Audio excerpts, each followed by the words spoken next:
it was non-consensual, not just between the school counselor and the student, but also between the school counselor and the family. That's the kind of low bar that we're talking about in these cases. When used on the flip side, they can be really intentional and powerful factors that allow these terrible things to happen. Hey everyone, welcome back to another reaction video. Today we are watching and reviewing a video from Law and Crime Network about another therapist who had a sexual relationship with an underage client. Now this was a school counselor based out of Pennsylvania, and the way she was actually found out was that the student actually called his mom to pick him up from the school counselor's house late at night. And so we're gonna dive into some of the details of that, and in some of the reactions to our previous video about a similar case had a lot of guys, I assume, who are commenting that like, oh, you know, this is a fantasy, this is a dream come true for a middle school boy or a high school boy. But I need to walk through why that's not the case, and why this is still wrong when the victim is male, and why this is a huge breach of trust between a helping professional and their client. Let's dive into it. A 14-year-old in Pennsylvania revealed to his parents he was having a sexual relationship with the middle school guidance counselor. Now she faces multiple charges and is on administrative leave. Trial attorney and former prosecutor Florina Altschuyler joins us to talk about the case. Welcome to Sidebar, presented by Law and Crime. I'm Jesse Weber. I was going to say I can't believe what I'm about to talk to you about, but given the stories we have been covering, I guess I'm really not that surprised. I gotta echo what he's saying here. Like, there have been so many cases like this recently. I don't know if they just happen to all be coming out at the same time or what it is, but for how much in ethics classes and in school that we're taught, like, don't sleep with your clients, this really seems to be a problem for some therapists. Another female school employee is accused of sex-related crimes. Yeah. This time, a Pennsylvania woman contacted police in Pennsburg over the summer saying that her 14-year-old son was involved in a romantic and sexual relationship with Ann Schutte. Schutte is a 35-year-old guidance counselor at Penridge South Middle School, or I should say she was. Right now, Schutte is charged with 3 counts of institutional sexual assault, 3 counts of indecent assault of a person less than 16 years old, and 1 count of corruption of a minor. And you'll hear later on in this story, this was not a one-off thing, but you might call it a relationship. They initially made contact on a school field trip, and then she was grooming him to engage with her sexually, and that this was over a period of multiple interactions. And it became really problematic as it was interfering with the school, and also, of course, what was ethically and morally wrong about what she was doing in the first place anyway. According to the police, the teen called his parents the night of July 17th, asking to be picked up from Schutte's home. And when the parents got there, he was reportedly hiding behind a parked car because he said that one of Schutte's family members had seen Schutte kissing the boy, demanded that he get out. The boy told police that he and Schutte had sexual contact multiple times. All happened after they sat together on a bus during a class trip. And you see the weird dynamic about this, where the family member who caught them kissing was actually yelling at the boy to get out and not getting on Schutte's case about doing something wildly inappropriate, not only just because of the age difference, but because of the professional position that she holds and being his school counselor. And what started as her regularly calling him to her office, even causing him to miss class, this turned physical. Police found both handwritten notes and electronic messages between Schutte and the boy, even on the school district's messaging app called Canvas. They apparently also communicated on Snapchat. Authorities also say that there's security footage showing Schutte and the teen inside of a grocery store where she bought a bottle of wine. So that adds another potential layer if she was buying alcohol for a minor, but also seeing how she would call him down to her office during school hours, causing him to miss class. She was impairing his ability to be able to perform at school because of the potential distraction, being called down to the office so many times. And Chris Hansen talked about this in a previous episode that we talked about, but to do something as honestly stupid as leaving evidence on the school's messaging app. Like, you know that stuff is monitored, you know they keep a record of all of that stuff. Chris Hansen actually said that these kinds of predators like to keep trophies, and so this might have been her way of keeping that memento of that experience of this relationship. So, allegedly left one of her earrings at the boy's home. Charges were filed against Schutte. She has been arraigned. and she posted a $25,000 bond. I want to bring in right now trial attorney and former prosecutor Florina Altschuyler to talk more about this. Florina, my goodness, I mean, just another case. This one, though, we're going to get into it. I want to start with the charges because they're distinct. They seem like they overlap, but they're distinct in their own way, all relatively serious, all carry their own kind of very severe punishments in terms of how many years in prison we're talking about. But if you can generally describe to us or summarize, what do all these charges mean? Sure. Thanks for having me, Jesse. So the first count, institutional sexual assault, is a felony in the third degree in the state of Pennsylvania. That means that the possible sentencing range is up to a maximum of no more than 7 years. Then you also have the charge of indecent assault of a person less than 16 years.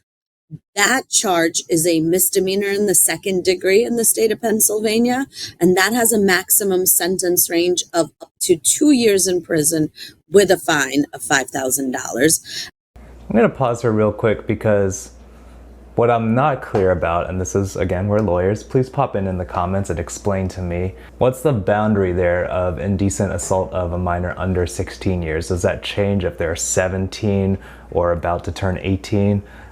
Because I thought kind of the line legally was turning 18, so it might be different in Pennsylvania. Somebody please let me know.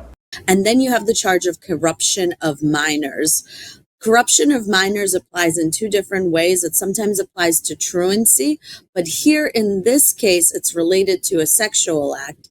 And because as charged, it's related to a sexual act in the state of Pennsylvania, you're also looking at a sentencing range of up to 7 years. Any of these accounts, you take one count of sexual abuse, that could qualify as a crime under those three different statutes, or is it all separate kinds of incidents? You know, that's what I was trying to get a sense of, because I think indecent sexual assault is, and I don't want to get too graphic here, but it's very specific in terms of what happened. And then the institutional sexual assault concerns the fact, I assume, that she was a guidance counselor at this school. So am I understanding it correctly that prosecutors would have to show, let's say, X, Y, and Z happened, one event happened, but it can qualify as a crime under these different statutes? There's different elements to qualify for the different crimes. The institutional component, of course, requires the element that the defendant is an institutional actor. Here, she's a teacher, so that's what qualifies. So that's important for therapists to keep in mind. Not that you should be sleeping with your clients anyway, but because of your position, perhaps as an employee of the school, perhaps as an employee of a public agency like a local mental health agency, or I don't know, maybe even a nonprofit, that you're given a privileged position of trust, and betraying that has its own consequences outside of just sexually assaulting a minor. For sentencing purposes, they could be consecutive or they could be concurrent. Running concurrent means running at the same time. If it's for the same act, so if it's the same one sexual act, it would run concurrent. So they wouldn't double up and add in time. They would all run at the same time if convicted. Right. If we're talking about different acts, so sexual activity maybe in different locations or at different points in time, then you're talking about separate counts for separate acts, which could run consecutive and add up. Wow, that's something to think about. I mean, and this is happening in multiple counties, right? So according to CBS News, one sexual act occurred inside of her car near her home in Montgomery County on the same day that the boy later called his parents. And then another time, I think this is when the boy's parents and his sister were out of town, she allegedly engaged in some sort of sexual act with the boy at his home in Bucks County. A, talk to me about the fact that this is happening in different jurisdictions. And B, in your experience, is it common that you see this kind of abuse happening rather blatantly in these kind of public, I mean, not even public, but in these kinds of areas where, you know, it's not just at a schoolroom or a classroom, but it's at the people's homes, it's in their cars, it happens in these different areas. Is that what you typically see? So different locations in different counties obviously give jurisdiction to different district attorney's offices to prosecute this. So she's being prosecuted in Bucks County, Pennsylvania right now for the acts that occurred there. The institutional portion would apply elsewhere because she's still an institutional actor as a teacher. Other jurisdictions would have jurisdiction over her based on the geographic location of where those acts happen. As to where they're happening and the variety of places, is there a good place to have sex with a child? Come on. There isn't one. And legal jargon aside, I think she makes a good point, and this goes to what some of those guys are commenting about, like it being different if it's an older female with an underage male. Sexual abuse is sexual abuse. Once we start splitting hairs between like, oh, it's more appropriate or it's okay in one case or another, we start running into problems really quick. Even if the teenager didn't think he was being taken advantage of in the moment, there are definitely concerns in terms of just his mental development and how that shapes how he views sexuality, relationships with women, relationships with peers who are female, and that can all have a negative effect. I'm not saying it necessarily does, but the school counselor was running the risk of inflicting these harms on him because she just wanted something from him. And that's really the key part, is that the abuser is objectifying that minor, using them to get something instead of being able to treat them as a person. And she compromised her moral integrity for that, and she compromised her professional integrity for that. No, it's not that. It's what I was trying to say was, and I had this conversation with Chris Hansen on a previous sidebar, is what is amazing to me is how ongoing it occurs, right? It can occur over years. It can occur over months. It can occur over weeks, and it happens in various locations. And you're dealing with a minor who, are under the custody of their parents. It's sometimes hard. It seems like a manipulation to get them away from their family to do this. And again, she's innocent until proven guilty. What is just... I think he brings up a good point also. Because his parents are still responsible for him, she is not just messing with him, she is also messing with the family dynamics and going to his house when the parents aren't present. That's a violation of the sanctity of their home and their family system. Because he is not legally an adult, she doesn't have the right to do that. It was non-consensual, not just between the school counselor and the student, but also between the school counselor and the family. Some of the most shocking aspects of it are sometimes where they occur and how the perpetrator is able to get the minor alone. That's the part that always shocks me. We're talking about a 15-year-old child here. So, 14. This isn't a 7-year-old that's difficult to get away from parents. Teenagers who are at that age will, go to school, have after school activities, go out after school. Not too shocking that she's able to get this child away from his parents and have that be covered up for a period of time. Obviously, there's a period of grooming that goes on where the child becomes more comfortable with her. What isn't shocking, but is disturbing, what isn't surprising, I should say, is this is someone in a position of power. This is a teacher who has control over this child. And that, unfortunately, typically happens because they're in a unique position to groom students. That I need to touch on. I've said this in a lot of other videos. We therapists don't recognize that we are actually in privileged positions of power. We're given authority by the state, by the licensing board, put in a position of trust. What she's talking about is that Schutte, the school counselor, had a lot of intentionality behind using her position, using her authority to groom this boy so that he would be open to that sexual relationship with her. And that's an absolute betrayal of the values that we uphold as therapists and counselors, and also of her position as a school counselor. Like this attorney is saying, being put in charge in a position of authority over a bunch of students. To make these students be comfortable and to be able to cover up for contact that they have with them under the excuse of it somehow being school related. So they have extra access to children that other sexual deviants don't. The way she said that really hit home, because what she was talking about is a lot of things that are actually vital to the counseling process, building trust and confidentiality. Those things, when used well in counseling, are amazing and powerful for affecting positive change for clients.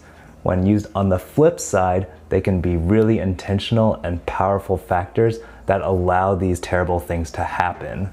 It's a great point. And that's, one of the reasons allegedly calling him out of class to visit her at the office was just another element of it. I think this case feels different because of how much other evidence there is. The notes, the digital messages, there's surveillance footage, leaving behind, what was it? I said, the earring, leaving behind the earring. I mean, that feels different than we have in maybe other cases where the strongest piece of evidence, and you could argue the strongest piece of evidence would be the teen's own account, but sometimes that's all that you have. But to have all of this other evidence feels a little different, no? Yeah, I think this is a case that's going to result in a plea deal. I don't see her fighting this through trial. I think there is overwhelming evidence that there was sexual contact between the two. And really, that's all that needs to be established. There is no question of consent because, again, we're talking about a child, and a child is not capable of consent. So the only question is whether or not there was sexual activity. And here, I think when you look at all this evidence cumulatively, the prosecution's going to be able to prove it beyond a reasonable doubt. So Again, lawyers, I need your help with this. So I understand the idea of the age of consent. But then again, like I was saying before, a lot of the commenters in a previous video were talking about like how, he's 14 or 15. That sexual contact may have been what he wanted. And so how do you parse between someone wanting something potentially, and I'm not saying he was in this case, I'm saying in a hypothetical case, potentially that minor might have wanted the sexual contact versus being able to legally give consent, and how do you explain the difference in that? She should really seriously consider taking a plea. Someone without a criminal record, though, will get a very light plea deal in a case like this. So you mean no prison time? Yeah, Jesse, we were talking earlier about these 7-year maximum sentences, and that sounds scary and significant. But the reality is those 7-year maximum sentences are really for repeat offenders. She's not going to get a sentence like that. I've seen many cases with female teachers having sex with male child students, and they get probation. They get time served. They get less than a year in prison.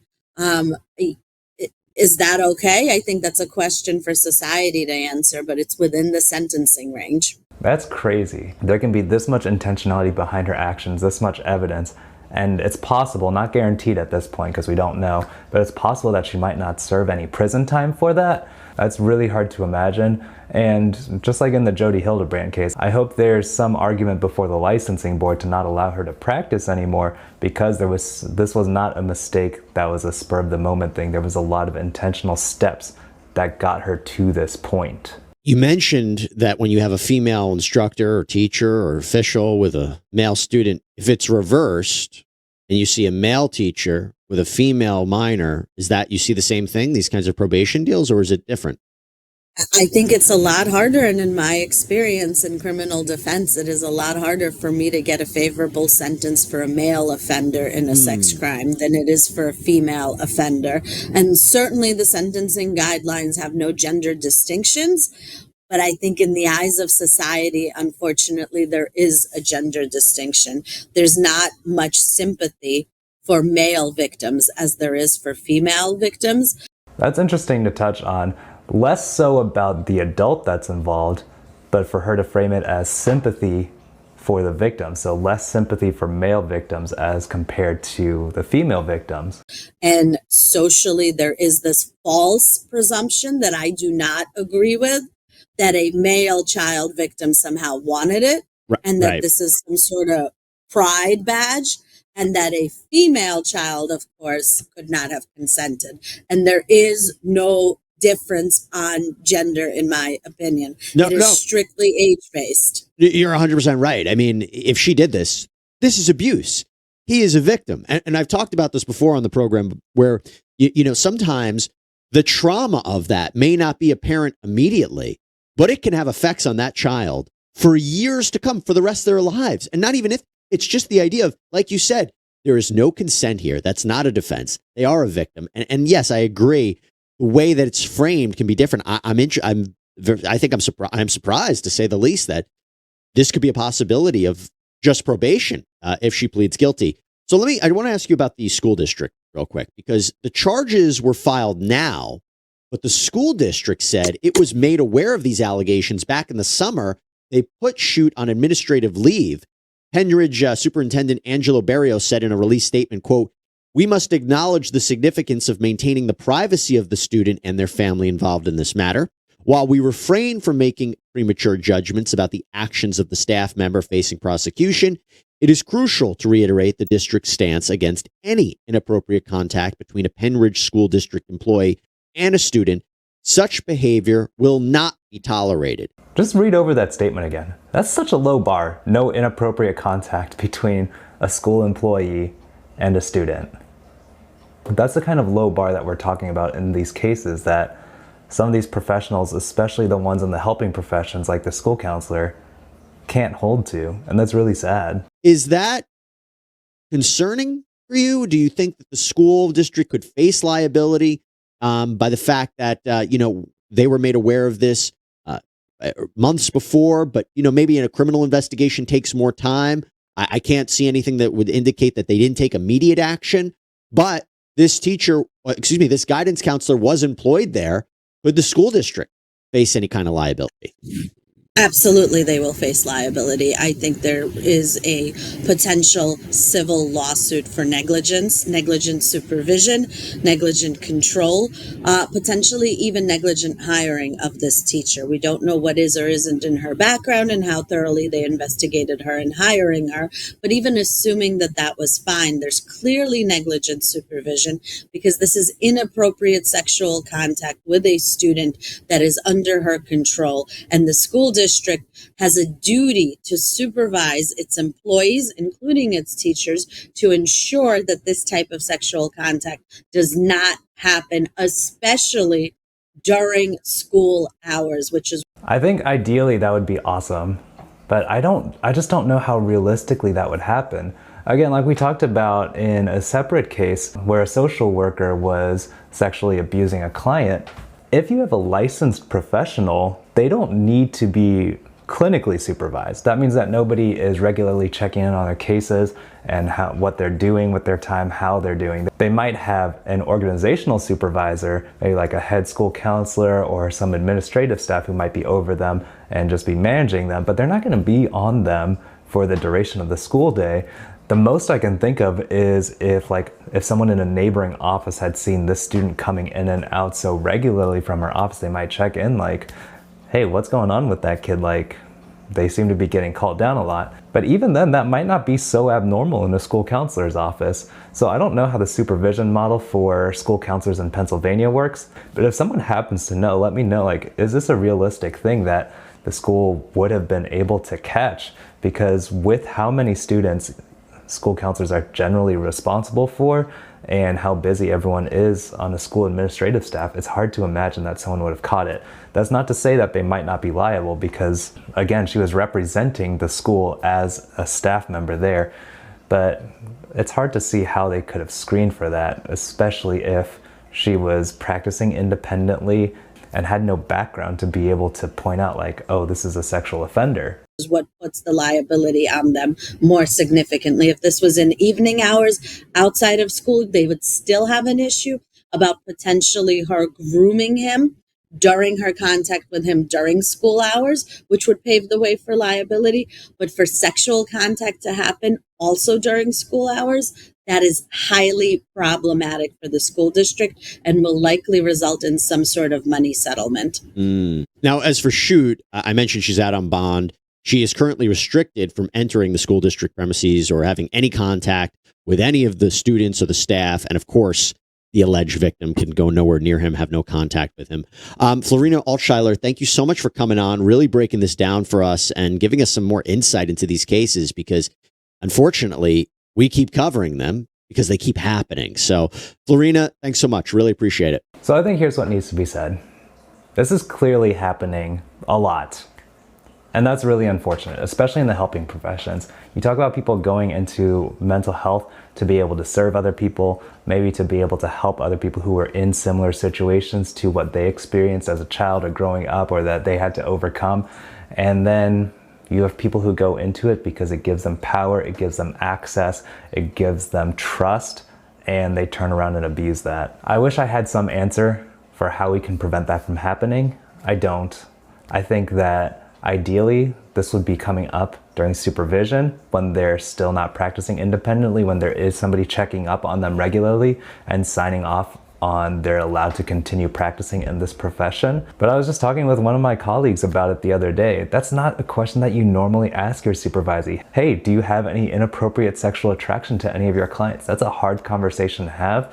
But I think that as these cases keep making the news, that might actually be a question that supervisors have to start regularly thinking about asking their supervisees, because this is just happening enough that this can really erode the trust that people have with mental health professionals. If you are a mental health professional, being able to approach it from thinking, what do I get from these interactions with my clients? Not even sexually necessarily. Is there a high that comes with feeling like I can tell them what to do, or feeling like they trust me? That doesn't have to be unhealthy. Like I said, a lot of the things that she used to her advantage in this case are actually really beneficial things when used properly in counseling. And so it just becomes about being aware what you're getting from this process, not becoming addicted to that, and being able to recognize this is why I'm passionate about the work that I do, and being able to check yourself and make sure it doesn't go too far in a certain direction where you are objectifying your clients, using them as a means to something else. So thank you all for watching. I know it feels like we've covered so many of these cases now where some kind of mental health professional is abusing a minor client. And again, it hurts me to say that this really seems to be happening a lot more than I ever thought it would. And we're probably just seeing the tip of the iceberg in terms of the cases that actually come out. So thank you for tuning in. Please like and subscribe to the channel. Right now we are doing live streams every week, so tune into the community tab. That's where we post our announcements for when those are going to be scheduled. Would love to see you on there. Thank you for watching this video. I'll see you next time.